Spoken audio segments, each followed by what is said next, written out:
భోజనం కాదు. వెనకటికి ఒక కవి అంటుండేవారట, మా ఊళ్ళో చూడాలి పౌర్ణమి చంద్రుడని. వాళ్ళ ఊళ్ళో పౌర్ణమి చంద్రుడిని చూడండి. పౌర్ణమి చంద్రుడు ఎక్కడైనా పౌర్ణమి చంద్రుడు కాడా అంటే కాదు, మా ఊళ్ళో పౌర్ణమి చంద్రుడే పౌర్ణమి చంద్రుడు అనేవాడు. ఎందుకంటే తను చదువుకున్న ఊరు, తను చదువుకున్నటువంటి ఇల్లు, ఆ ఇంటి అరుగు మీద కూర్చుని పౌర్ణమి చంద్రుడిని చూస్తే ఆయనకి పౌర్ణమి చంద్రుడిని చూసినట్టు ఉండేది. చూడండి, కొంతమంది అంటుంటారు, మా ఆవిడ లేదు 2 రోజుల నుంచి అసలు అన్నం తిన్నట్టు లేదండి అంటాడు. అన్నం తిన్నట్టు లేదేమిటి, తిన్నావుగా అంటే ఆవిడ పక్కన లేదు, అందుకని ఆయనకి భోజనంలా లేదనమాట, బలం ఇవ్వలేదు. అంటే ప్రీతి ఆవిడ మీద ఉంది, అందుకని ఆవిడ చేత్తో చారు అన్నం పెట్టినా ఆయనకి 5 బి కాంప్లెక్స్ ఇంజక్షన్లు చేయించుకున్నట్టు ఉంటుంది. అలా రామస్యాపి శరీరత, రాముడి పక్కన ఉండాలి లక్ష్మణుడు ఎప్పుడు. అంతగా సేవించాడు. ఏదో పక్కన కూర్చోవడం అంటే ఉతిన పక్కన కూర్చోవడం కాదు, ఆయనకి ఎప్పుడు సేవ చేస్తూ ఉండాలి. లక్ష్మణో లక్ష్మి సంపన్నో బహిప్రాణ ఇవాపరః. లోపల రాముడి ప్రాణం మనకి దర్శనీయం కాదు, కనపడదు. లోపల రాముడి ప్రాణాన్ని బయట చూడాలంటే లక్ష్మణుణ్ణి చూడాలన్నారు. ఇది చాలా పెద్ద మాట తెలుసా అండి. లోపలి ప్రాణం పోతే ఏమవుతుందండి, శివమునకు షీకి కొమ్ము పైకి లేస్తుంది కదా. లక్ష్మణుడు వెళ్ళిపోతే ఏమవ్వాలి అప్పుడు, రాముడు బయట ప్రాణం అయితే రాముడి యొక్క శరీరమే పడిపోవాలి కదా. ఆయన పెట్టిన పేరు వృధా కాకూడదుగా. వాల్మీకి మహర్షి చెప్పారంటే నువ్వు చెప్పింది సత్యమని చెప్పారుగా బ్రహ్మగారు. రామావతార పరిసమాప్తి చేయించవలసి వస్తే ఉత్తరాఖండలో మొదట లక్ష్మణుణ్ణి తీసుకెళ్ళిపోయారు. అందుకే లక్ష్మణుణ్ణి దూరంగా తీసుకెళ్ళిపోతే లక్ష్మణుడు రాముణ్ణి విడిచిపెట్టి ఉండలేక సరయూ ప్రవేశం చేసేస్తే రాముడు కూడా ఉండలేక అవతార పరిసమాప్తి చేసేశాడు సరయులోకి వెళ్ళి. అందుకని ఆయన లక్ష్మణో లక్ష్మి సంపన్నో బహిప్రాణ ఇవాపరః నచతేన వినా నిద్రాం లభతే పురుషోత్తమ మృష్ణమన్న ముపానీతం అశ్నాతి నచతం వినా. రాముడటువంటి వాడు. ఇది మీరు కొంచెం జాగ్రత్తగా చూడాలి. లోకంలో ప్రేమ అన్నది ఒకవైపు నుంచి ప్రవహిస్తే దానికి అర్థం ఉండదు. నిర్బంధ ప్రణయము అని నేను అన్నాను అనుకోండి, హాస్యాస్పదమైన మాట కింద ఉంటుంది అది. అంటే బలవంతంగా నేను మిమ్మల్ని ప్రేమించమని అడగడం. అదేమిటి, మీరు నన్ను ప్రేమించడం అన్నది మీరు చేయాలి, అంటే మీరు నాకు నమస్కారం చేయడం అన్నది మీరు చేయాలి. అంతేగాని మీరు నన్ను ప్రేమించండి అని నేను శాసించాను అనుకోండి, అది ప్రేమ ఎలా అవుతుందండి. వీడి ధూర్తతనం మండిపోను అని ఏదో చేయాలంతే. అంటే నిర్బంధ ప్రణయం ఎటువంటిదో ఒకడే రెండో వాడిని ప్రేమించడం అటువంటిది. దానికి అర్థం ఏమి ఉండదు. ఇంకా యువతల వాడు తొలగతోస్తున్నా వాడు అలా వెంటబడి తిరుగుతుంటే కొంచెం లీకితనం కింద ఏమిటో పాపం ఆయన ప్రారంభం, ఆయన అలా తిరుగుతుంటాడు, ఆయన కసురుకుంటూ ఉంటాడు అనిపిస్తుంది. లక్ష్మణుడు రాముడి శరీరంతో సేవించకుండా ఉండలేడు, అంత ప్రేమ.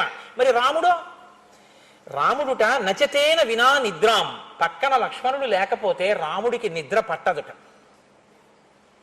మీరు ఒకటి బాగా గుర్తుపెట్టుకోండి, నిద్ర పట్టడం అన్న మాట మహర్షి వేశారంటే ఆయన అమాయకుడే వీలేదు. లోకంలో మీ అంత మీరు తెచ్చుకోలేనిది ప్రధానమైన వాటిల్లో నిద్రయే.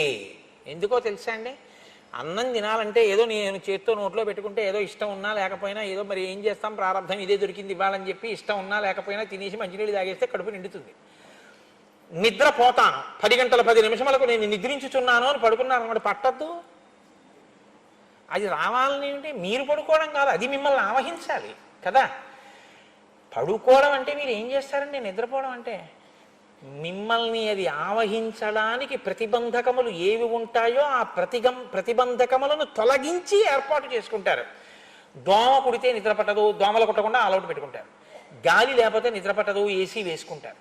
మెత్తగా ఉండకపోతే నిద్ర పట్టదు, పరుపు వేసుకుంటారు. ఆ తర్వాత చలేస్తే నిద్ర పట్టదు, ఓ దుప్పటి కప్పుకుంటారు. తలగడ వాసన వస్తే నిద్ర పట్టదు, గలీబ్ మార్చుకుంటారు. చెమటకంపు కొడితే నిద్ర పట్టదు, ఓ శుభ్రమైన చొక్కా వేసుకు పడుకుంటారు. నిద్ర రాలేదు మీకు, అప్పుడు ఇవన్నీ ఏమైనట్టు? పరుపు నిద్ర ఇవ్వలేదా అండి మీకు అని అడిగాను అనుకోండి నేను.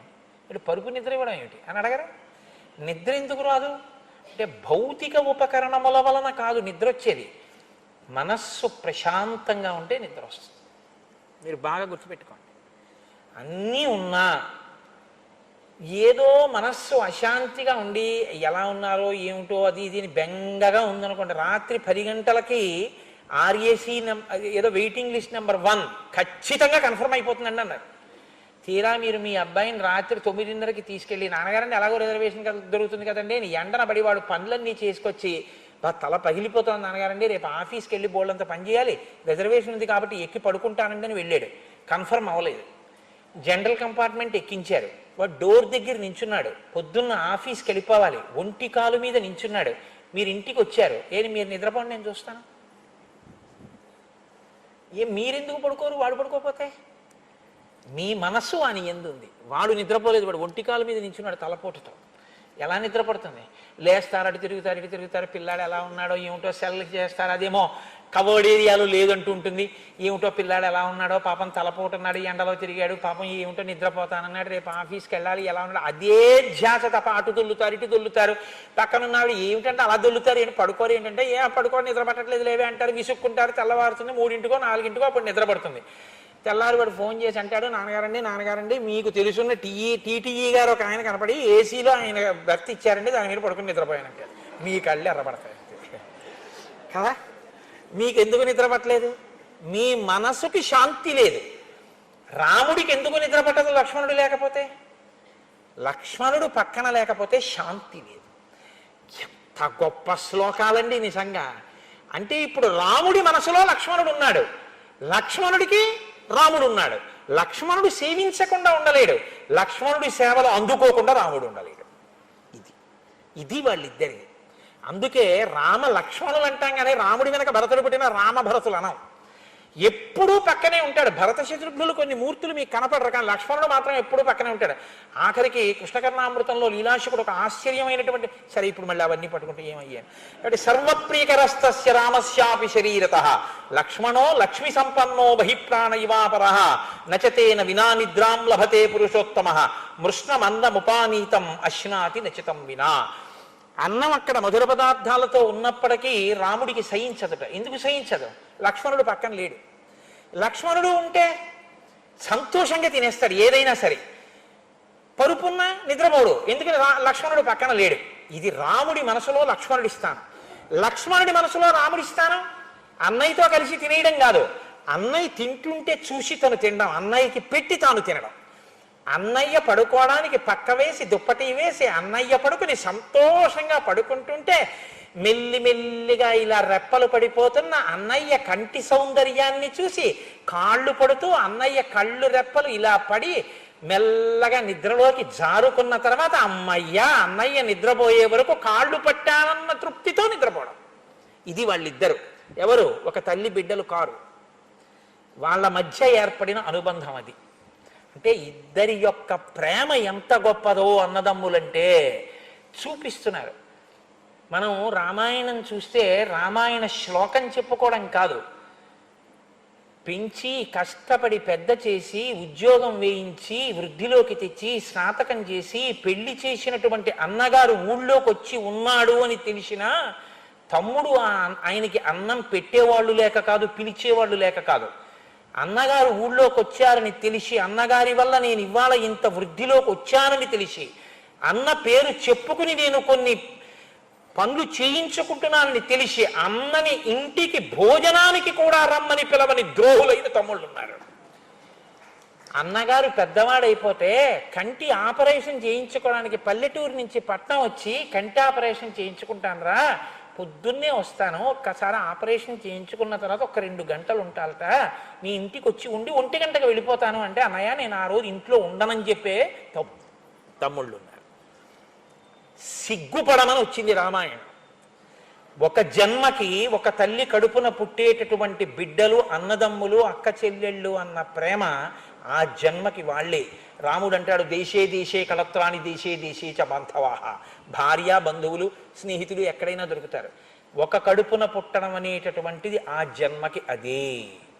నాకు ఒక విచిత్రమైనటువంటి సందర్భం జ్ఞాపకానికి వస్తుంటుంది. ఒకసారి నేను ఉపన్యాసం చెప్తూ ఎందుకో కాకతాళీయంగా అన్నాను, 50 ఏళ్ళు వచ్చిన తర్వాత అన్నదమ్ములు ఒకళ్ళ ఇంటికి ఒకళ్ళు వెళ్ళడం అంటే ఓ 60 ఏళ్ళో 70 ఏళ్ళో వచ్చే వరకు వెళ్ళగలరు.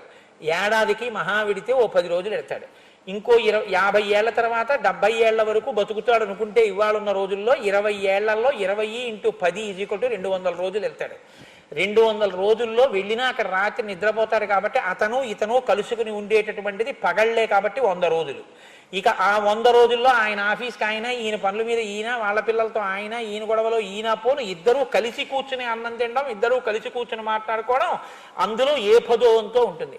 అంటే ఇక నీ జీవితంలో 50 ఏళ్ల తర్వాత నీ అన్నదమ్ములన్న వాళ్లతో నువ్వు గడిపేటటువంటి సమయాన్ని యథార్థంగా లెక్క వేస్తే ఉండేది 10 రోజులు. దానికి ఎందుకురా అంత మొహం చాటేసుకుంటావు అన్నదమ్ములు కనపడితే అన్నాను. పాపం మర్నాడు ఒక ఆయన మా ఇంటికి పళ్ళబుట్ట పట్టుకుని వచ్చాడు. నా కాళ్ళ మీద పడన్నాడు, మీరన్న మాట నన్ను కదిపేసింది. నేను ఉపన్యాసం నుంచే కారు వేసుకుని వెళ్ళి మా అన్నయ్యని తీసుకొచ్చి కంటి ఆపరేషన్ చేయించాను. నా పేరు అక్కర్లేదు, నాలో మార్పు వచ్చింది, నన్ను మన్నించండి అన్నాడు. అయ్యా, ఈ ప్రజ్ఞ నాది కాదు, శ్రీరామాయణంది, అందుకు ఇచ్చారు వాల్మీకి మహర్షి. అన్నదమ్ములు ఇలా బతకాలని ఇచ్చారు, మీరు చేసిన పనికి నేను మీకు నమస్కారం చెయ్యాలన్నాను. రామాయణం మనకి నేర్పుతుంది ఎలా బతకాలో. కాబట్టి నచతేన వినా నిద్రాం లభతే పురుషోత్తమ మృష్ణమన్నముపానీతం అశ్నాతి నచితం వినా. రామచంద్రమూర్తి లక్ష్మణమూర్తిని అంత ప్రేమించేవారు. తే యదా జ్ఞాన సంపన్నా సర్వే సముదితా గుణై హ్రీమంత కీర్తిమంతశ్చ సర్వజ్ఞా దీర్ఘదర్శన. సకల గుణ సంపన్నులై చక్కగా పాపపు పని ఏదైనా చెయ్యకూడని పని చెయ్యాలి అంటే ముందు సిగ్గు కలిగేదిట. ఆ సిగ్గు కలగడం అన్నది మంచి లక్షణాన్ని. చిచ్చి అటువంటి తప్పుడు పని చేయడమా అని లజ్జ కలగడం.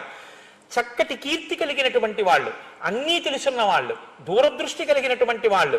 తస్య చింతయమానస్యా మంత్రి మధ్యే మహాత్మనః అభ్యాగచ్చన్ మహాతేజ విశ్వామిత్రో మహాముని. ఇక్కడ మీరు రామాయణం ఒక మనస్తత్వ శాస్త్రం. రామాయణాన్ని మీరు ఏ కళ్ళజోడు పెట్టుకు చూస్తే అలా కనపడుతుంది. చిన్నప్పుడు మాకు రామకోటి పందిట్లో ఏదో ఎర్ర కాగితాలున్న కళ్ళజోళ్ళు అమ్మేవారు, ఓ రబ్బర్ తాడుతో. అది పెట్టుకుంటే లోకం అంతా మండిపోతున్నట్టు కనపడేది, అదో సంతోషం. ఆకుపచ్చ కాగితంది పెట్టుకుంటే అదంతా ఆకుపచ్చగా కనపడేది, సస్యకేదారాల్లాగా. అవన్నీ కళ్ళజోళ్ళు మార్చి మార్చి పెట్టుకుని అదంతా మా ఐశ్వర్యం అని పొంగిపోతుండేవాళ్ళం. అలా రామాయణాన్ని మీరు ఏ కళ్ళజోడు పెట్టుకు చూస్తే అది అలా కనబడుతుంది. అది మనస్తత్వ శాస్త్రం. లేక లేక లేక లేక లేక లేక పుట్టారండి రామలక్ష్మణ భరత శత్రుఘ్నులు.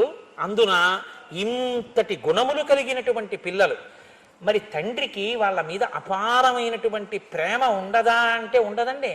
తండ్రికి ఇప్పుడు మనసులో ఉండేటటువంటి పెద్ద వ్యధ ఏమిటో తెలుసా? ఇంత మంచి పిల్లలే, వీళ్ళకి తగిన కోడళ్ళని తీసుకురావాలి. వీళ్ళు ఎంత మంచి వాళ్ళో ఈ మంచితనాన్ని కోడలు నిలబెట్టాలి. నిలబెట్టకపోతే ఈ పిల్లల మంచితనం రేపొద్దున పాడవుతుంది. అంతకన్నా నేను ఎందుకు చెప్పాలి మీ అందరూ ఉన్న సభలో? కాబట్టి మంచి కోడల్ని తీసుకొద్దాం అని తాపత్రయం ఉంటుందిగా. అందుకని సభ తీర్చేట. సభ తీర్చి అన్నాడు, తస్య చింతయమానస్యా మంత్రి మధ్యే మహాత్మనః. మంత్రులందరి మధ్యలో కూర్చుని మా రాముడికి తగిన పిల్లని వెతకండి, మా లక్ష్మణుడికి తగిన పిల్లని వెతకండి, మిగిలిన బిడ్డలిద్దరికీ తగినటువంటి పిల్లల్ని వెతకండి అని మంత్రులతో మాట్లాడుతున్నాడు. ఇంతలో వచ్చేట ఎవరు? అభ్యాగచ్చన్ మహాతేజ విశ్వామిత్రో మహాముని. మామూలుగా చెప్పలేదు మహర్షి, అభ్యాగచ్చన్ వచ్చారు. ఎవరు? మహాతేజ. ముందు పేరు చెప్పలేదు. అపారమైనటువంటి తేజో రాశి విశ్వామిత్రో మహాముని. మహాముని అయినటువంటి విశ్వామిత్రుడు వచ్చాడు. నేను మీతో మనవి చేశాను ఇంతకుముందే. నామకరణం రామచంద్రమూర్తికి వశిష్ఠ మహర్షి చేస్తే అన్నీ వశిష్ఠుడికైనా నేను చెయ్యాలని చెప్పి గబగబా పరిగెత్తుకొచ్చి తను చెయ్యవలసింది చేసేసిన వాడు విశ్వామిత్రుడు. సీతారామ కళ్యాణం కోసం వచ్చాడు ఆయన. రాముడికి స్నాతకం చేయడానికి వచ్చాడు ఆయన. గురువుగారు చేస్తారు స్నాతకం. స్నాతకం అంటే ధర్మం అంతా నేర్పుతాడు. అందుకే ఇక్కడి నుంచి ఈ రామాయణాన్ని మీరు వేరు కోణంలో చూడండి. రాముడు మాట్లాడతాడు, విశ్వామిత్రుడు మాట్లాడతాడు. విశ్వామిత్రుడు రాముణ్ణి వెంట తిప్పుకొని మాట్లాడి చెప్పిన విషయాలు ఏవి ఉన్నాయో అవే భావిరాముణ్ణి తీర్చిదిద్దే. అదే రామ జీవితం మీదంతా ప్రభావం చూపించాయి. అంత గొప్పగా మాట్లాడాడు, అంత గొప్పగా తీసుకెళ్ళి నేర్పాడని. విశ్వామిత్రుడు కలవక ముందు రాముడు ఒకటి, విశ్వామిత్రుడు కలిశాక రాముడు ఒకటి. ఆయన వచ్చారు అన్న విషయాన్ని అక్కడ ఉన్నటువంటి ద్వారపాలకులు చూశారు. ఆయన అన్నాడు వచ్చి, నేను గాధిసుతుణ్ణి, కుశికపుత్రుణ్ణి, కౌశికుడు అంటారు, నేను విశ్వామిత్రుణ్ణి, నేను అంతఃపురంలో రాజదర్శనం చెయ్యాలనుకుంటున్నాను, వెళ్ళి మీ ప్రభువుకి చెప్పన్నారు. వాళ్ళకి కూడా విశ్వామిత్రుడన్న పేరు వింటే కించిత్ ఉలికిపాటు. ఎందుకంటే ఆయన బ్రహ్మర్షిత్వాన్ని పొందకముందు అదే పనిగా శాపాలు విడిచిపెట్టాడు. వాళ్ళు పరిగెత్తుకుంటూ అంతఃపురంలోకి వెళ్ళారు. వెళ్ళి దశరథ మహారాజుకి చెప్పారు, అయ్యా విశ్వామిత్ర మహర్షి వచ్చారు, రాజద్వారం దగ్గర నిలబడి ఉన్నారు, లోపలికి వస్తానంటున్నారు. సరే రమ్మను అనవలసిన వ్యక్తి కాదు. అందరినీ అలా రమ్మనకూడదు, తాను పరిగెత్తాలి. సింహాసనం మీద ఉన్న ప్రభు అయినా సరే ఆయన తేజస్సు అటువంటిది, మహాతేజాహ. సంకల్పం చేస్తే ఇంకో లోకాన్ని సృష్టించాడు. దశరథుణ్ణి పడగొట్టడం పెద్ద లెక్క కాదు. కాబట్టి ఇప్పుడు పరిగెడుతున్నాడు ప్రభు అంతటి వాడు కూడా. పరిగెత్తుకుంటూ వెళ్ళి చూశాడు. వాల్మీకి మహర్షి గొప్పతనం ఎక్కడ ఉంటుందంటే చూసిన వాడి కళ్ళల్లోంచి మీకు చూపిస్తారు. ఎవరు చూశారు అక్కడ? విశ్వామిత్రుడిని. ఆ గుమ్మం ముందు నిలబడి ఉన్న విశ్వామిత్రుడిని చూసిన వారెవరు? దశరథ మహారాజు గారు చూస్తున్నారు. దశరథ మహారాజు గారి కళ్ళల్లోంచి మీకు విశ్వామిత్రుడిని చూపిస్తారు. మీరు పరకాయ ప్రవేశం చేసి నించోవాలి. పరిగెత్తుకుంటూ వెళ్ళి చూసేటప్పటికి అక్కడ నిలబడి ఉన్నట్టు, ఎలా ఉన్నట్టు ఆయన చూస్తే, తం దృష్ట్వా జ్వలితం దీప్త్యా తాపసం సంసితవ్రతం ప్రహృష్టవదనో రాజా తతోర్ఘ్యం ఉపహారయత్. ఆయన జ్వలిస్తున్నటువంటి శిఖ ఎలా, అగ్నిశిఖ ఎలా ఉంటుందో, ఒక హోమగుండంలో నీతితో తడిపినటువంటి ఆ సమిధని తీసుకెళ్లి వేసినప్పుడు ఒక జ్వాల, ఒక అగ్నిశిఖ పైకి లేస్తే ఎలా ఉంటుందో అలా ఉన్నట్ట తేజస్సుతో ఆయన. ఆయన్ని చూడగానే ప్రహృష్టవదనం, అబ్బా ఎంతటి మహానుభావుడు, ఇటువంటి మహాపురుషుడు రావడమే చాలు, ఈ భావన కలిగింది విశ్వామిత్రుడికి. అంతవరకు నిజంగా ధన్యుడు, చాలా గొప్పవాడు దశరథుడు. ఆ విషయం వరకు మనం తప్పు పట్టడానికి లేదు. కానీ ఏ సామాన్యమైన తండ్రి హృదయంలో ఉండే పితృప్రేమైనా ఎలా మాట్లాడిస్తుందో అలా మాట్లాడాడంతే. కాబట్టి ఇప్పుడు చాలా సంతోషపడిపోయి ఇదమర్ఘ్యం అని గబగబా అర్ఘ్యం ఇచ్చాడు, పాద్యం ఇచ్చాడు, పలకరించాడు. మీరు క్షేమంగా ఉన్నారా? మీరు రాజర్షి, ఎంత తపస్సు చేశారు, బ్రహ్మర్షి అయ్యారు, మహానుభావ మీ అంతటి తేజోమూర్తి ఎక్కడున్నారు? ఇవాళ మీరు నా రాజ్యానికి రావడం నా జన్మ సఫలమైంది, రండి స్వాగతం చెప్తున్నాను, లోపలికి రండి అన్నాడు. ఆయన కూడా అక్కడ ఉన్నటువంటి వశిష్ఠాది మహర్షులందరినీ కూడా కుశలం అడిగాడు. దశరథుడిని కుశలం అడిగాడు. నువ్వు కుశలమా? రాజ్యం కుశలమా? సామంతులు కుశలమా? కోశాగారం చక్కగా సమృద్ధిగా ఉన్నదా? నీ ప్రజలందరూ సుఖ సంతోషాలతో ఉన్నారా? వర్షాలు పడుతున్నాయా? అన్ని విషయాలు అడిగాడు.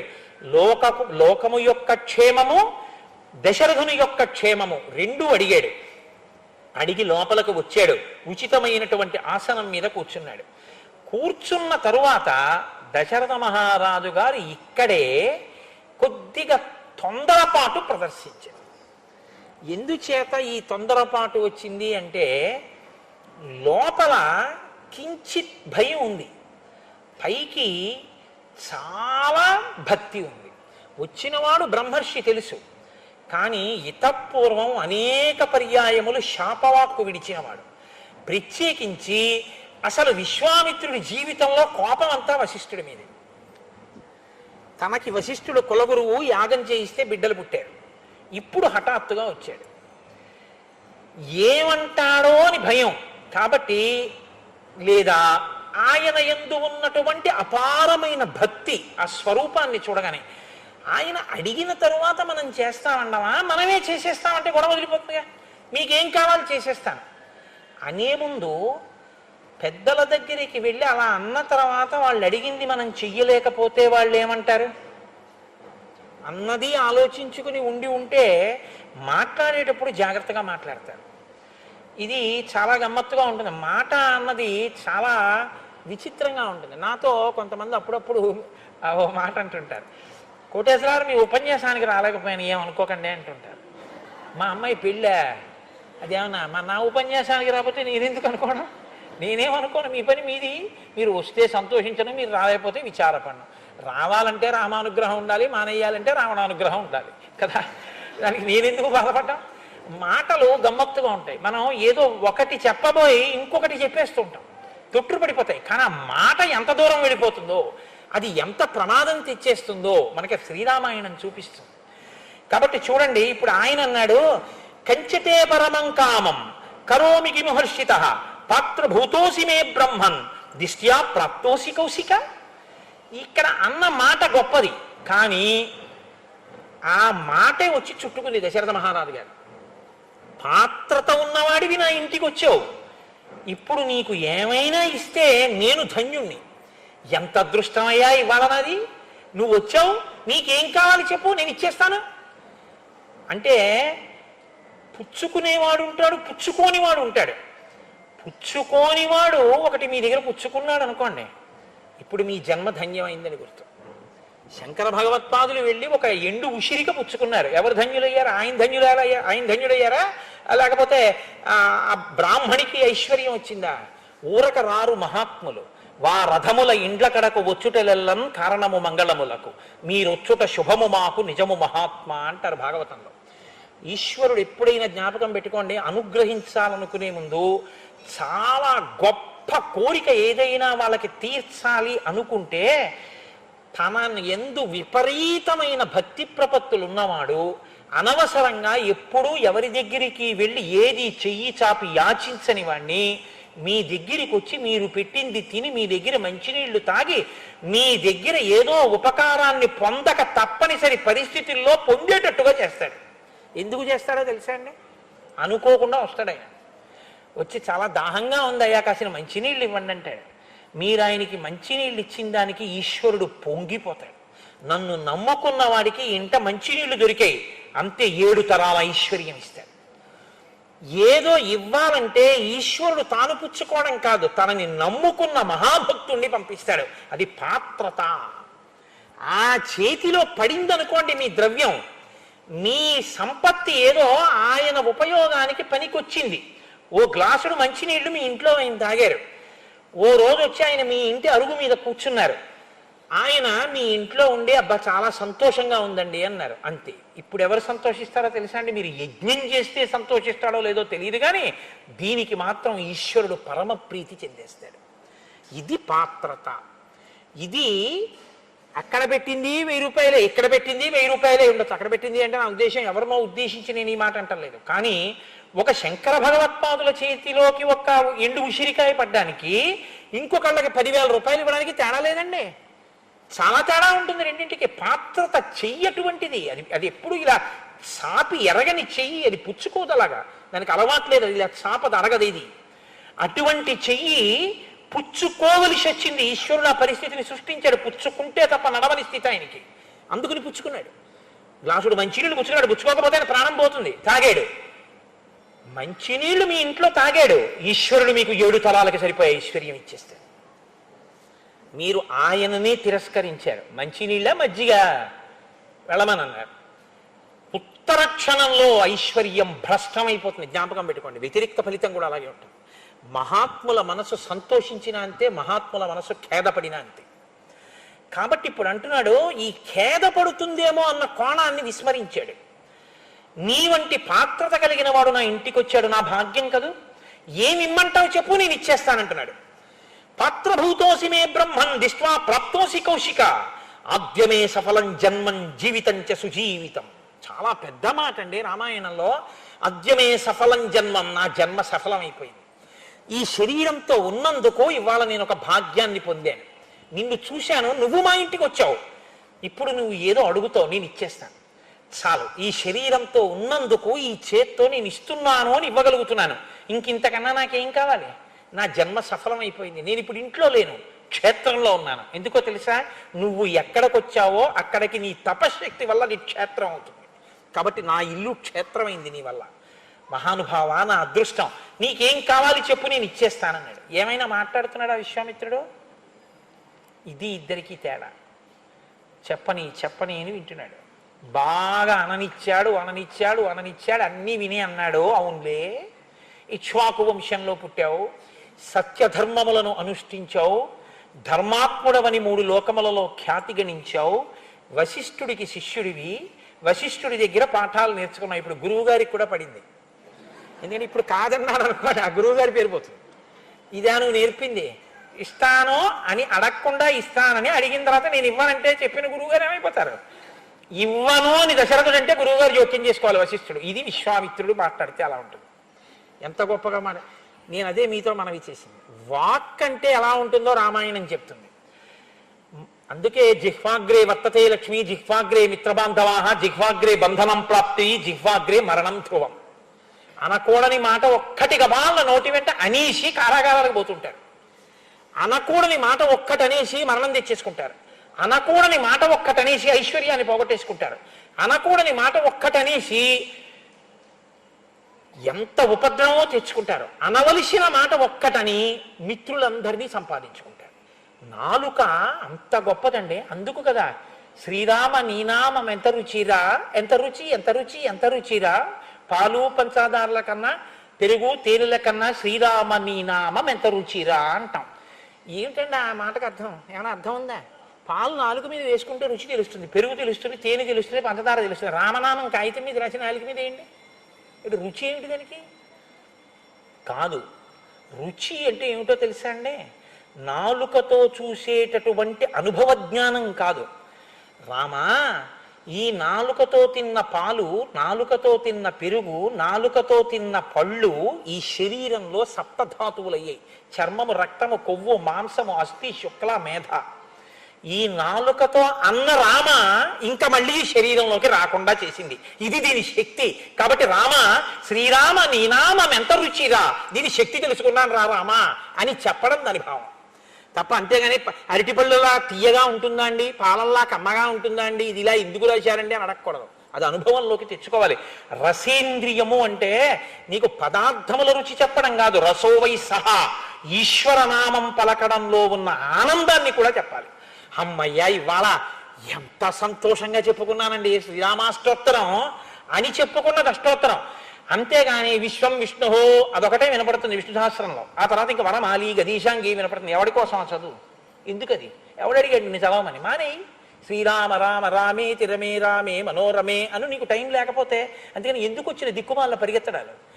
కాబట్టి అది నాలుకకు రుచి. నాలుక అన్ని ఇబ్బందులు తెస్తుంది, అంత ఉద్ధరిస్తుంది. కాబట్టి విశ్వామిత్రుడు అన్నాడు, వశిష్ఠ మహర్షి లాంటి గురువు చేత సంస్కరింపబడిన బుద్ధి కలిగిన నీవు ఇంత గొప్పగా మాట్లాడడం ఆశ్చర్యమే ఉందన్నాడు. ఇప్పుడు ఎవరు ఉలిక్కి పడాలి? వశిష్ఠుడు. ఎందుకో తెలుసా అండి? ఇప్పుడు ఆయన గాని అడిగాక ఈయన అయ్య బాబోయ్ ఇలా వేళ్ళు విరిచారనుకోండి, ఆయన ఈయన వంక చూస్తాడు, వశిష్ఠుడి వంక. ఇదే నేర్పావు. అప్పుడు ఆయన ఏమనాలి? నోరు మొయ్యి, నీకేం తెలుసు ఆయన అడిగింది అనాలి. అనాలా వద్దా? వశిష్ఠుడు అలా జోక్యం చేసుకునేటట్టు విశ్వామిత్రుడు చేయగలిగాడు. ఇది ఆయన ప్రజ్ఞ. పాపం అమాయకుడు ఎవరు?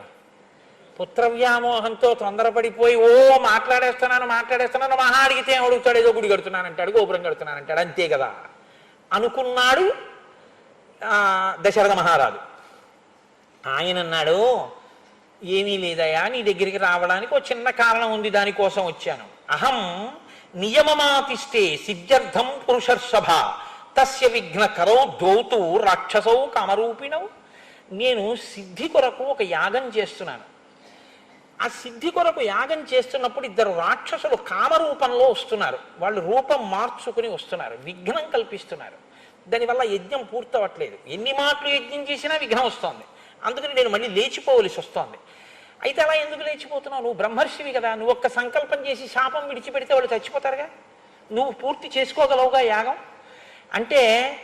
ఏమైనా నేను కోప్పడతాను, శాపాలు పెడతాను అనుకుంటున్నావేమో. ఇప్పుడు అది మానేశాను, నేను బ్రహ్మర్షిని, నాకు అంతటా ఈశ్వరుడు కనపడుతున్నాడు.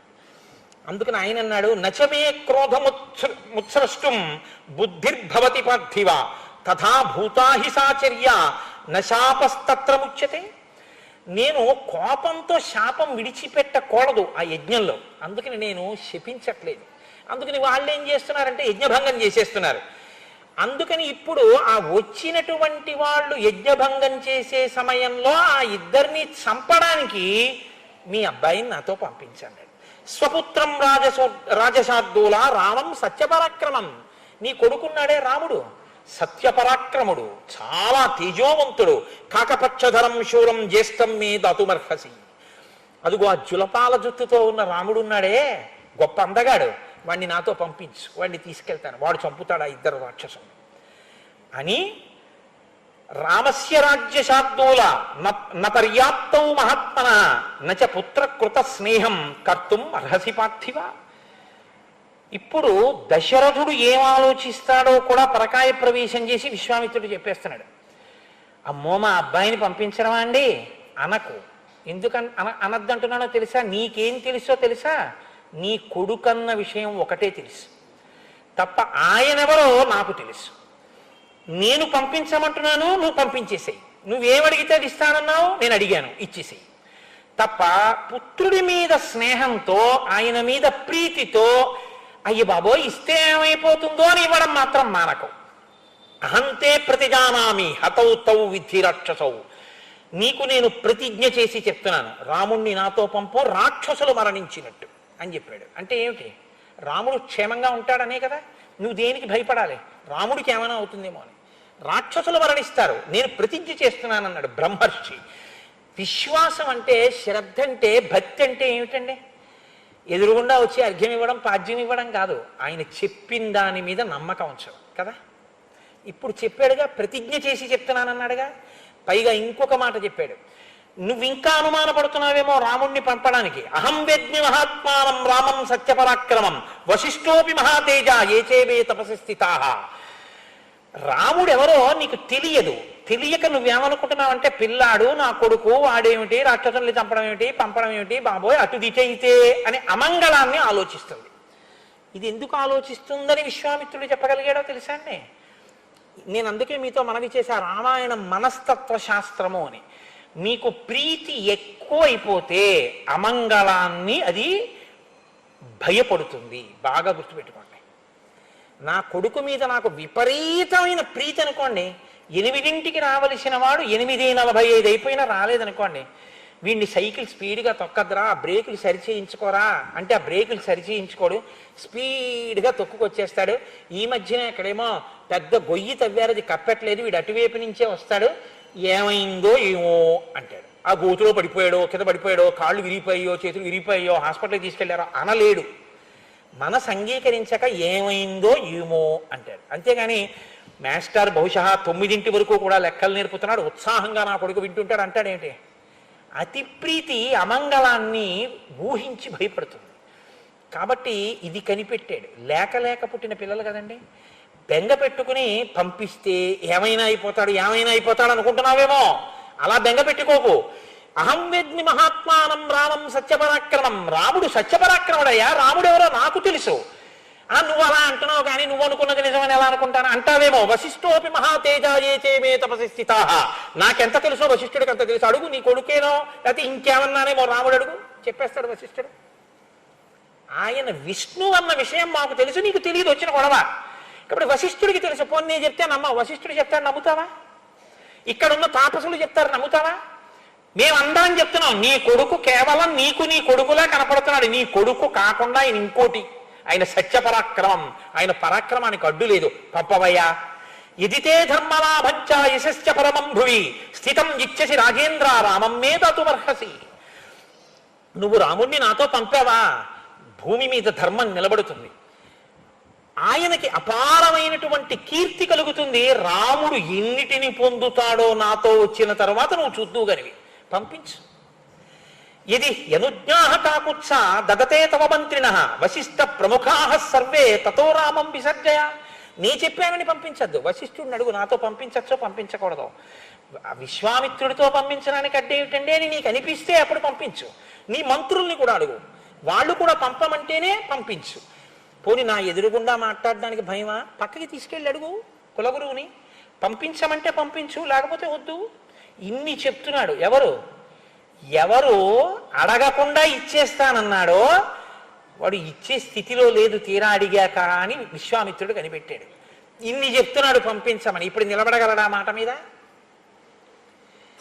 సరే రామా వెళ్ళిపో అని అనలేడు. ఎందుకు అనలేడో చెప్తాడు తప్ప నేను పంపుతానని మాత్రం అనలేడు. ఇది పుత్రవ్యామోహం అంటే, ఇది పుత్రేష.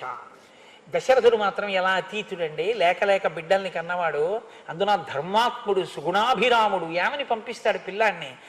ఆయన బాధ ఆయింది. దశరథుడిని చూస్తే జాలే వేస్తుంది పాపం ఒక్కొక్కసారి. కాబట్టి ఈ మాటలు చెప్తే దశరథుడు అన్నాడు, 19 వర్షో మే రామో రాజీవలోచన నయుద్ధయోగ్యతాం మస్య పశ్యామి సహరాక్షసై. రామచంద్రమూర్తికి ఇంకా 16 ఏళ్ళు కూడా రాలేదు. పిల్లవాడు రామో రాజీవలోచన, పద్మముల యొక్క రేకుల వంటి కనురెప్పలున్నవాడు. రాత్రి అయితే పిల్లాడు ఇట్టే నిద్రైపోతాడు. రాక్షసులు రాత్రి యుద్ధం చేస్తారు. ఇంత చిన్న పిల్లాడు రాక్షసులతో యుద్ధం ఎక్కడ చేస్తాడండి? పైగా ఆయనకేమి ఇంకా అస్త్రాలు శస్త్రాలు అవి ఏమీ రావు. వాళ్ళు టక్కులు టమారాలు గారడీలు మాయా విద్యలు రాత్రుల యుద్ధాలు అన్నీ వచ్చిన వాళ్ళు కామరూపులు. వాళ్లతో పిల్లాడా యుద్ధం చేస్తాడు? చెయ్యలేడు. నా మాట వినండి. బాలో అకృత విద్యశ్చ నచవేత్తి నచవేత్తి బలాబలం నచాస్త్ర బల సంయుక్తో నచ యుద్ధ విశారద నచాసో రక్షసాం యోగ్య కూటయుద్ధాహితే ధ్రువం విప్రయుక్తో హి రామేణ ముహూర్తమపి నోత్సహే జీవితుం మునిషార్దూలా నరామం నేతుమర్హసి షష్టిర్వర్ష సహస్రాణి మమ జాతస్య కౌశిక దుఃఖే నోత్పాదితశ్చాయం నరామం నేతుమర్హసి. ఎందుకు కొడుకుని పంపించచ్చో విశ్వామిత్రుడు చెప్తున్నాడు, ఎందుకు పంపలేడో దశరథుడు చెప్తున్నాడు. ఇప్పుడు ఎవరు ఏదైనా ఇచ్చేస్తానన్నవాడు.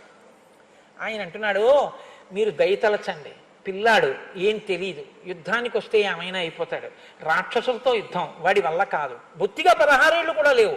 ఇంకొకటి చెప్పనా, నాకు 60,000 సంవత్సరాల వయస్సు.